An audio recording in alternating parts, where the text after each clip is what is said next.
ॐ श्री परमात्मने नमः। अथ पञ्चमोऽध्यायः। अर्जुन उवाच सन्न्यासं कर्मणां कृष्ण पुनर्योगं च शंससि यत्श्रेययतयोरेकं तन्मे ब्रूहि सुनिश्चितम्। श्रीभगवानुवाच सन्न्यासकर्मयोगश्च निःश्रेयसकरा उभौ तयोस्तु कर्मसन्न्यासात् कर्मयोगो विशिष्यते। ज्ञेयः स नित्यसन्न्यासी यो न द्वेष्टि न काङ्क्षति। निर्द्वन्द्वो हि महाबाहो सुखं बन्धात् प्रमुच्यते। साङ्ख्ययोगो पृथक् बालाः प्रवदन्ति न पण्डिताः। एकमप्यास्थितः सम्यक् उभयोर्विन्दते फलम्।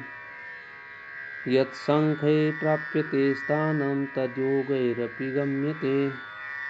एकं साङ्ख्यं च योगं च य पश्यति स पश्यति। सन्न्यासस्तु महाबाहो दुःखमाप्तुमयोगतः। योगयुक्तो मुनिर्ब्रह्म न चिरेणाधिगच्छति। योगयुक्तो विशुद्धात्मा विजितात्मा जितेन्द्रियः। सर्वभूतात्मभूतात्मा कुर्वन्नपि न लिप्यते। नैव किञ्चित् करोमीति युक्तो मन्येत तत्त्ववित्।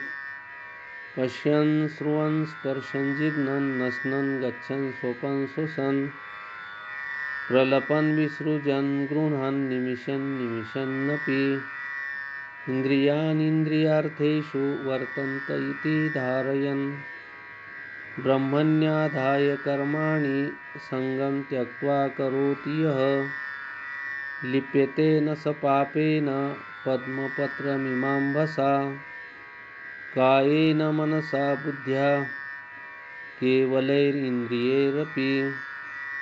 योगिनः कर्म कुर्वन्ति सङ्गं त्यक्त्वात्मशुद्धये। युक्तकर्मफलं त्यक्त्वा शान्तिमाप्नोति नैष्ठिकीम्। अयुक्तः कामकारेण फले सक्तो निबध्यते। सर्वकर्माणि मनसा सन्न्यस्यास्ते सुखं वशे। नवद्वारे पुरे देहि नैव कुर्वन्न कारयन्। न कर्तृत्वं न कर्माणि लोकस्य सृजति प्रभुः। न कर्मफलसंयोगं स्वभावस्तु प्रवर्तते। नादत्य कस्यचित् पापं न चैवं सुकृतं विभुः। अज्ञानेनावृतं ज्ञानं तेन मुह्यन्ति जन्तवः। ज्ञानेन तु तज्ज्ञानं येषां नासीतमात्मनः। तेषामादित्यवज्ञानं प्रकाशयति तत्परम्। तद्बुद्धयास्तदात्मानः तन्निष्ठा तत्परायणाः। गच्छन्ते पुनरावृत्तिं ज्ञाननिर्धूतकल्मषाः। विद्याविनयसम्पन्ने ब्राह्मणे गविहस्तिनि। शुनि चैव स्वपाके च पण्डिताः समदर्शिनः। इहैव तैर्जितः सर्गो येषां साम्यस्थितं मनः।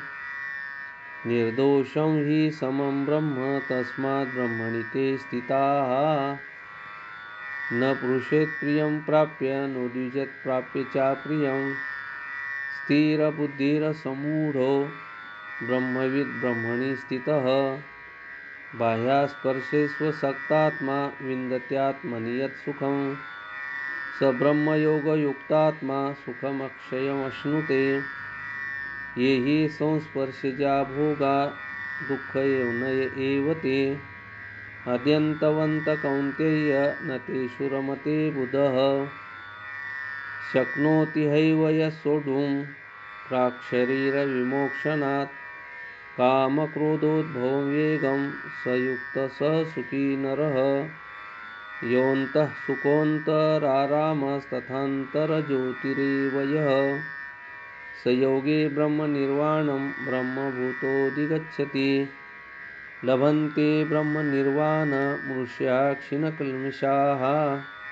छिन्नद्वैधा यतात्मानः सर्वभूतहिते रताः कामक्रोधवियुक्तानां यतीनाम् एतचेतसाम् अभितो ब्रह्मनिर्वाणं वर्तते विदितात्मनाम् स्पर्शान् कृत्वा बहिर्बाह्याश्चक्षुश्चैवान्तरे भ्रुवो प्राणापानो समो कृत्वा नासाभ्यन्तरचारिणो यतेन्द्रियमनोबुद्धिर्मुनिर्मोक्षपरायणः विगतेच्छाभयक्रोधो य सदा मुक्त एव सः भोक्तारं यज्ञतपसां सर्वलोकमहेश्वरं श्रोतं सर्वभूतानां ज्ञात्वा मां शान्तिमृच्छति।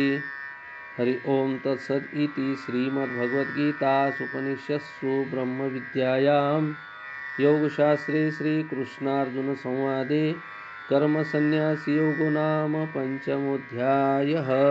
गोपालकृष्ण भगवान की जय।